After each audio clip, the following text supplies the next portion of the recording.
I'm Kate and I'm here today to tell you all about Cricut vinyl. So here is a fresh roll of Cricut vinyl in this lovely holographic finish. It's essentially a roll of sticky back plastic that comes in lots of lovely different designs. So here is a roll that I can open out for you, and I'll show you on the top. It's whatever colour it is that the design you've chosen, and on the back it is a white grid, which is kind of like the carrier sheet.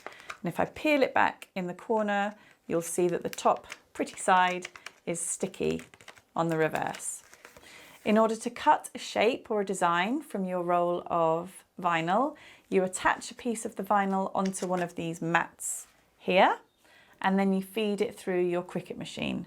So for example, here is a heart that I've cut out using my Cricut machine out of holographic vinyl. There's another step involved with vinyl in order to take it from this onto a different blank, like this lunchbox and water bottle here. And that involves transfer tape.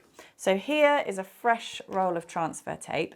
Again, it's just like sticky back plastic, but it's clear except for a grid, which is very helpfully printed on top of it. So you cut out your piece of transfer tape, place it on top of your design, and then you peel it off, lifting your design up with it, and place it onto whatever blank you've chosen. You can attach vinyl onto all different sorts of surfaces, anything from metal to ceramic, plastic, leather, even paper and card.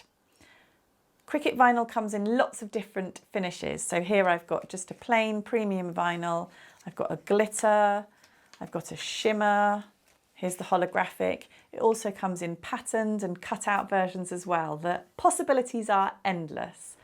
I hope you've enjoyed watching, and please be sure to check all of our other videos for lots of ideas of projects to make using Cricut vinyl. Thanks so much, bye bye.